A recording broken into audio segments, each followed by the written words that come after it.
Here. Here. Present. Here. Here. Here. Present. Please join me for the Pledge of Allegiance. Allegiance to the flag of the United States of America and to the republic for which it stands, one nation, under God, indivisible, with liberty and justice for all. Thank you. May I have a motion to approve the agenda? Mr. Chair, can I move to approve the agenda as presented, please? I'll second. I have a motion by Mr. Hartwell, a second by Mr. Robertson. Please vote. Yes. Yes. Yes. Yes. Yes. Yes. Yes. Now we will have celebrations. Support Staff Star winner, Roanna Dowell. Roanna is a paraprofessional at Joplin High School. She was nominated by a colleague who had lots of nice things to say about her, including, Roanna is an incredible member of the school community who truly goes above and beyond each day. She is always there with compassion and commitment. Her unwavering kindness and selflessness have made a lasting impact on countless students and families. Thank you, Roanna, for going all in every day since 1997. And Teacher Proud Tuesday winner, Kara Bridges. Kara is a 5th grade teacher at Kelsey Norman and was nominated by a parent. Some of the nice things said about Kara were, Ms. Bridges has made learning fun and engaging. I love that Kelsey Norman has a culture that supports the love of learning, and Ms. Bridges personifies this culture. Thank you, Kara, for guiding your students with care and expertise. Your efforts are making a big difference in your school and in your students. We love seeing you going all in every day. And next we will have the student advisor report from Ms. Lee Tsai. Is my presentation not going up there? Yes, it should be. Okay, no, you're okay. Okay, hi, I have my January celebrations for this month at Joplin Schools. So we had an in-school basketball game for the boys and girls team. The girls played Blue Springs South, and they had a really close game. It was really good. It was 42-54, and the boys played Francis Howell. They fought really hard and ended with a score of 51-58. We also had an in-school wrestling for our boys and girls. Our girls ended up scoring 30-42, and the boys scored 18-61. The wrestling teams currently hold records of 1-5 for the girls and 8-13 for the boys.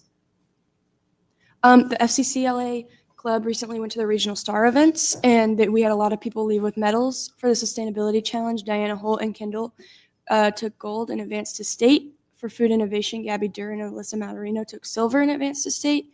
And for event management, Austin Lawson took bronze.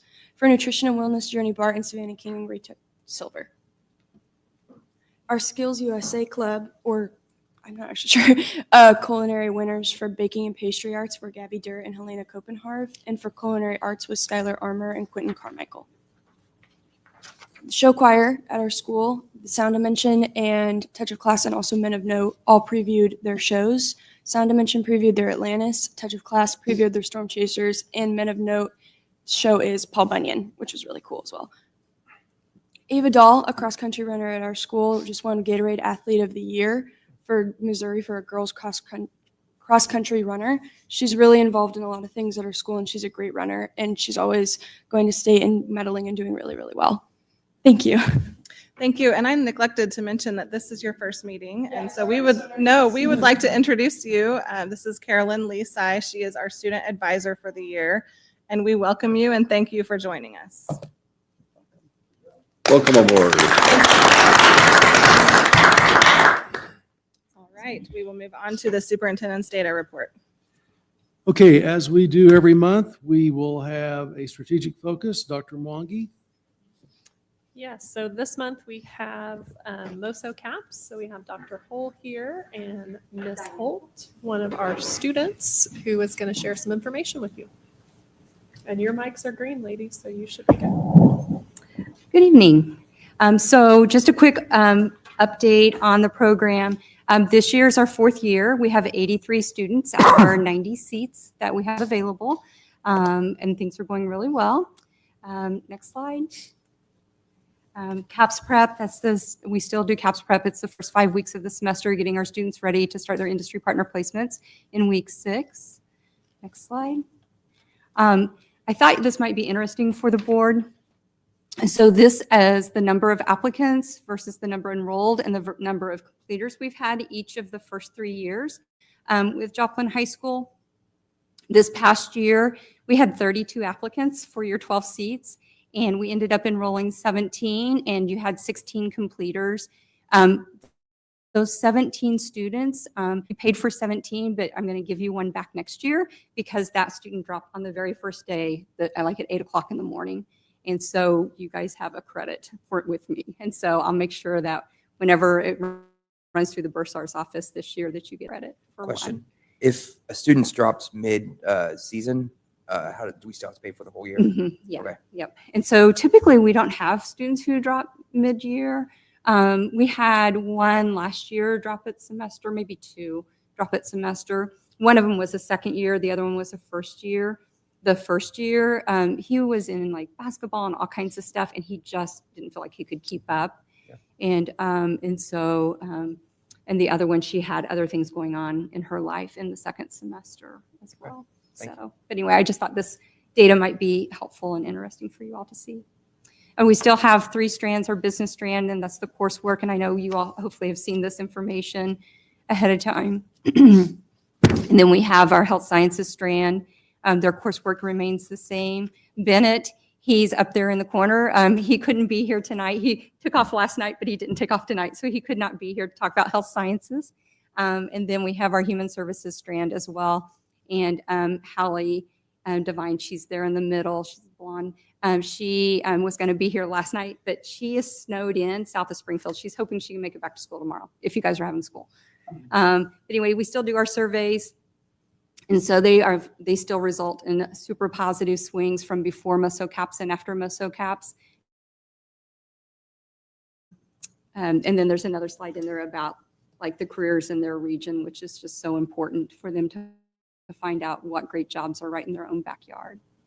And so Bennett asked, had a great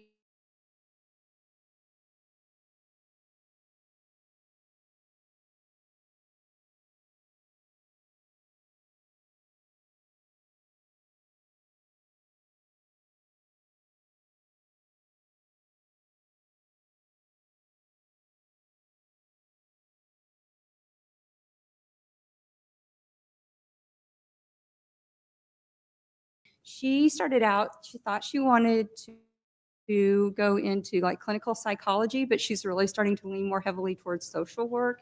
And so she's coming back. I'm so dry.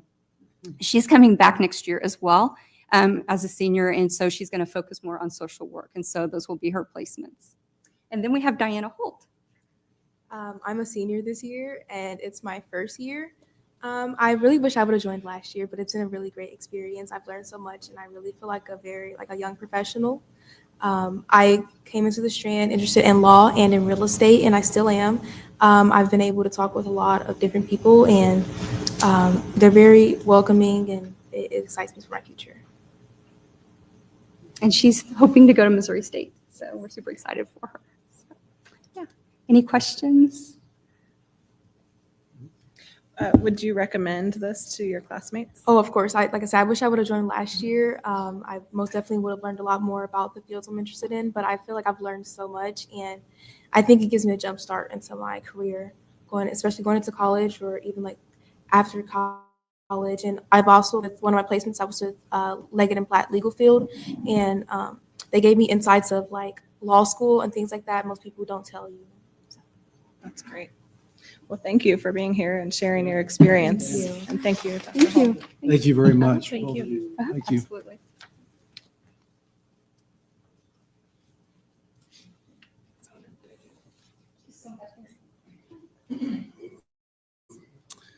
And now, as we will for several months forward, a construction update. Dr. Harding, is that correct? That is correct, and we have Mr. Height coming up to kind of give us an update on where we're at with our buildings. If you've been by Jefferson and McKinley, you're going to start see some walls going up. on those That buildings. is right. And actually, we've already got walls heading up. So luckily, we got our slabs in before the cold weather hit. So all 3 facilities have their building slabs in. As far as Jefferson goes, the mason has started on the south side. So the exterior walls are pretty much completed on the south side of the building. For the north addition, they've gotten about, I would say, a quarter of the perimeter walls completed. With that being said, brick is on site. So as soon as we get a little bit warmer weather, we can start on finishes with the brick. And steel arrives next week. So that's a big, big thing. With bar joists and decking nowadays, you never know. So steel is going to arrive next week. As far as McKinley goes, same song and dance, a little bit further behind. Not that that's a bad thing. We had scheduled that. Slab is poured. The mason has started, but they're only about 4 foot high around the perimeter, which is okay. Steel arrives the week after next for McKinley. As far as Royal Heights goes, slab's poured, but no mason yet. Same mason on McKinley. So he's going to start on Royal Heights next week. So we just need a little bit of warmer weather and we'll get rocking and rolling again. Same with McKinley. Royal Heights steel gets there week after next. So right around the middle part of February. That's pretty much the update for now. We need it to thaw out, get a little warmer, and exterior activities will be rocking and rolling yet again. Any questions? It's looking really good. Even though we've gotten some weather days, that's built into the schedule. So we are not behind by any means yet. So just wanted the board to know that. Aaron, when will you be able to move inside? You might have mentioned that. That's a great question. When will the exterior be complete and then moving inside the addition, not the school, but the addition? So the plan for all 3 buildings is to get done early May and then have the entire summer to devote to the interior work. Okay. So, and the schedule is showing that we are completing with the interior work by the start of August. So it gives you a little bit of time to move in. We're trying to increase that time. Thank you. You're very welcome. Have a good night. Thank you. Thank you, Aaron. Stay safe. Next, we have our health and dental plans, followed by our financial statements with Dr. Dickey, who is calling in. Okay, can you hear me? Yes. Thank you. All right. Good evening from balmy New Orleans, where it's 47 degrees. And so I appreciate you letting me call in. For those who aren't sure, I serve on the Missouri Association of School Business Officials Board of Directors, and our board leadership team is here in New Orleans for the International Leadership Training the next few days. So we just got here and we're settling in for a few days of some great learning opportunities. For health insurance, health and dental reports, I'm giving you the report for the end of December. So keep in mind, we've already surpassed the entire month, but these numbers are good as of December 31, 2025. As of that 6th month of the year, we had spent a little over $5.4 million of the $8.9 budgeted, which is about 61% of the total budget. I will watch that as the year goes on. It's not uncommon for us to do a budget adjustment in the spring, but we will see what we need to do with that. Total revenues for the healthcare plan were a little over $735,000, and total disbursements were a little over $1 million. We haven't had a month where we had disbursements over $1 million since this past September, so we certainly saw a big month in December. It was a pretty big hit on the health plan.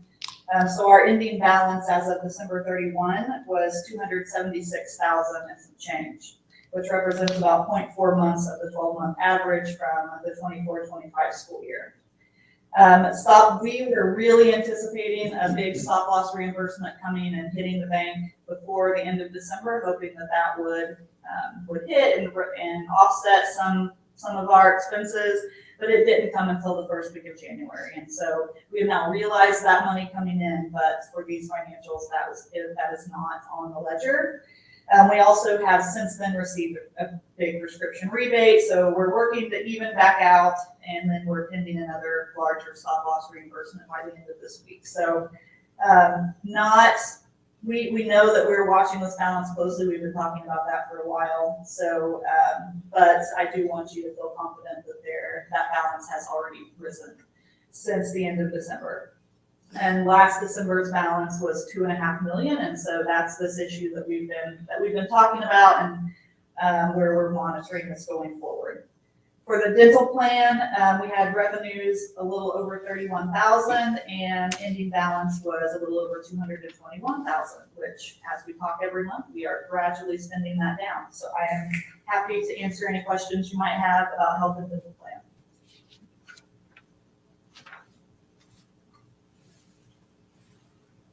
Okay. Terry, you ready for financials? Yes, please. Okay.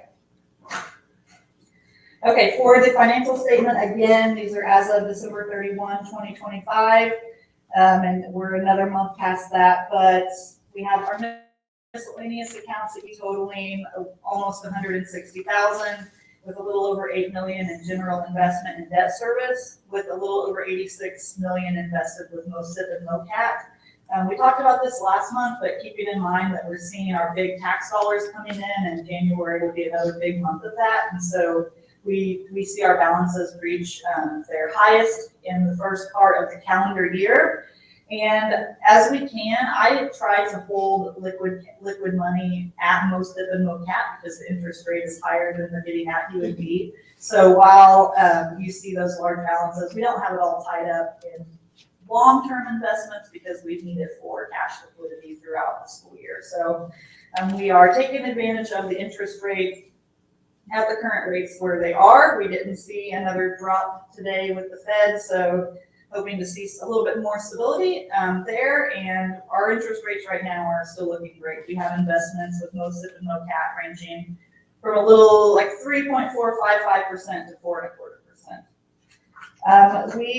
You've heard an update about Crossland coming through, and so those Crossland bills are rolling in, and so you will again hear about that a little bit in the AP down in the regular meeting. But we're starting to expend those phase 1 dollars that we have set aside. So it's exciting to see those roll in and see the work coming to fruition. Happy to answer any questions you might have about the financials.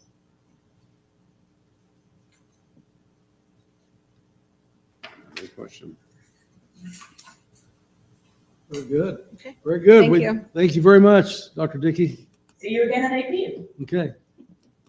Stay warm. Okay, are there any public comments, Ms. Worsler? Thank you. I have a motion to approve the consent agenda. So moved. I have a motion by Mr. Weaver, a second by Ms. Schroeder. Please vote. Yes. Yes. Yes. Yes. Yes. Yes. Yes. First item on the regular agenda, accounts payable, Dr. Dickey.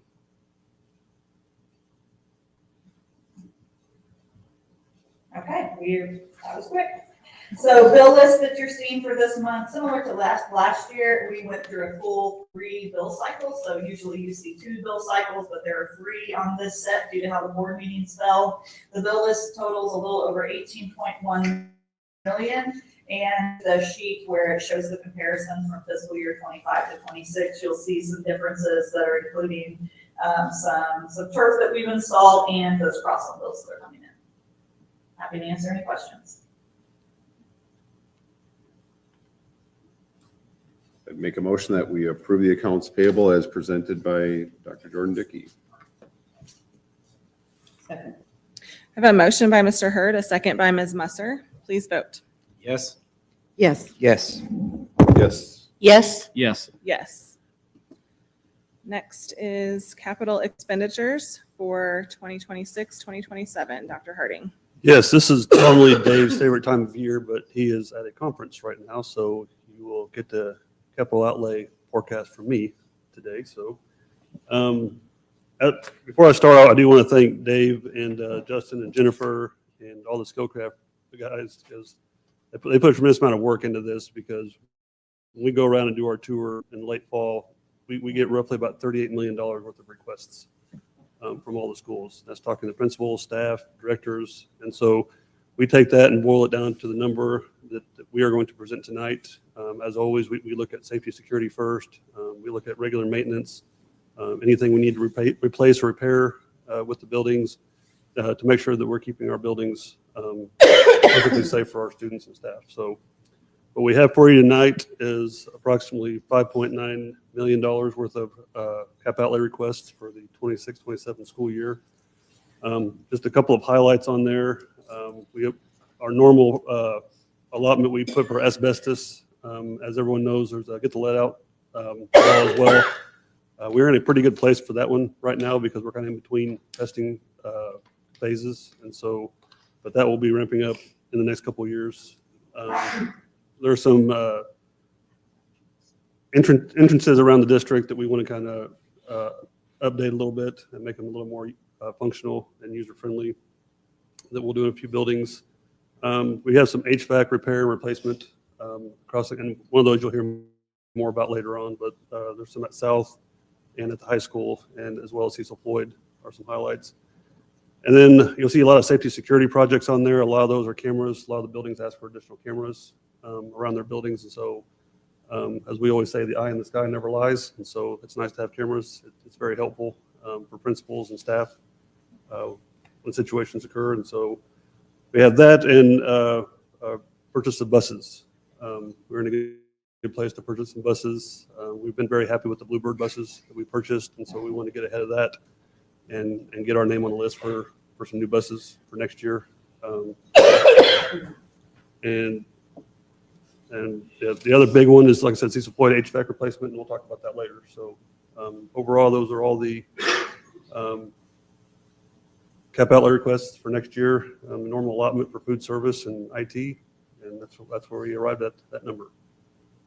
And our goal is always to get under some of those budgetary numbers, and so we can add additional projects. Last year, we added 25 additional projects from money we saved, and so we're hoping to kind of do the same this year.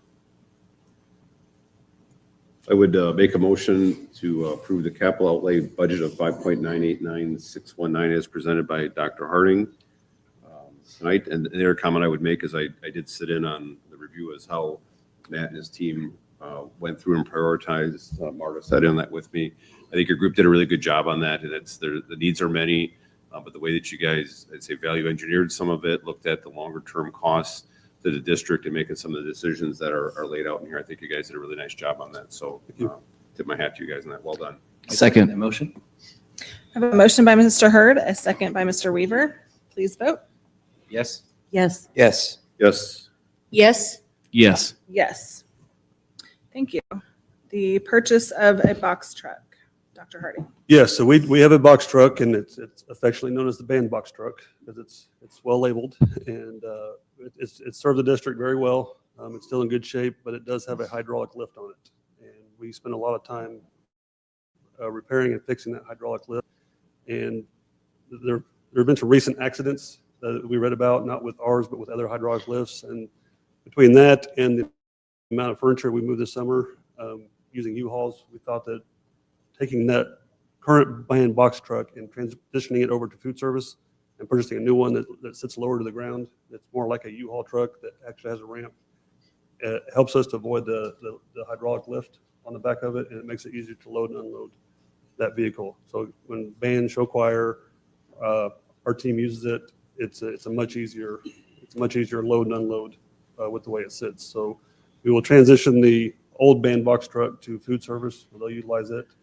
And we will start putting this one into service for our staff and students. I make a motion to approve the purchase of the box truck as presented by Matt for the $143,687. Second. I have a motion by Mr. Hurd, a second by Ms. Schroeder. Please vote. Yes. Yes. Yes. Yes. Yes. Yes. Yes. And the Cecil Floyd HVAC replacement. Yes, so when looking at all of our HVAC units across the district, Cecil Floyd has been kind of one of the trouble spots for us for two reasons. One, the way the system is set up. And second, half of the units on the building are from 2000. They're the oldest in the district and they need to be replaced. The other half were damaged in the tornado, and they were replaced after the tornado. So you have two different systems in there. And typically you have one system trying to cool 4 rooms. And so it's not running properly. It's not very efficient. Many of us have experienced the noise in the building in some of those rooms, especially the library. And so we're looking at this with the age of the units on the roof. The ones that are from 2014, we are going to keep. We can salvage those. We can use those in other buildings. We can use them for parts, but we felt it best to replace the whole entire building at this time. And so we went out and looked at different options, and the best value for the project we felt was a VRF system, the same one we used at Irving last year. And Satterley came in with the lowest price on that system, and they did a great job last year of putting that system in at Irving and getting it finished up so we could start school on time. And we feel confident that they can do the same thing with this project. That's why we bring it to you tonight, so they can start getting mobilized and get what they need. Because right now there's a pretty good lag time on VRF units, so we want to make sure we get that order in so we can have them ready to go for when school starts. So I will entertain any questions about the Cecil Floyd replacement. I would. Just a comment. I mean, the rest of the story is when Matt and his team looked at this, it's not just the simple cost they call capital outlay, but we looked at the total cost of ownership, the life of the unit. And I absolutely agree with the recommendation that we have here. This is the best value for the lifetime of the units to replace it as Matt's recommending on this one. So I just wanted to clarify that. I'd make a motion we approve this. Second. I have a motion by Mr. Weaver, a second by Mr. Hurd. Are there any other questions? Okay, please vote. Yes. Yes. Yes. Yes. Yes. Yes. Yes. And finally, Dr. Saketa, the MSBA statewide officer resolution. Okay, as you know, Board, Mr. Hartwell has been serving as Vice President of MSBA, and part of the next progression of that position would be his interest in seeking nomination as President-elect for this coming fiscal year to begin in June or July for MSBA. And part of that process is to get a nomination and a signed signature by the Board of Education for which he serves. There is no cost to the district for this. MSBA keeps all costs, but there is some time commitment and there's some leadership training and training to go along with it that should help serve the district and serve Mr. Hartwell as far as the state is concerned as well. So the administration presents the nomination form for the board's consideration for official adoption. Dr. Saketa, I'd like to, just real quick before we move forward, I'd like to just thank the board because you've been very supportive over the years of my service to MSBA. You voted on this tonight, Vice President, Region 9 Board of Directors over the years, and very thankful for your support throughout that process and what that's meant to me. This will be the last time you'll ever have to vote on a resolution because assuming that I am elected at our delegate assembly in June, I will become the president of the Missouri School Board Association the next year. So this should be the last time I have to ask you for a nomination.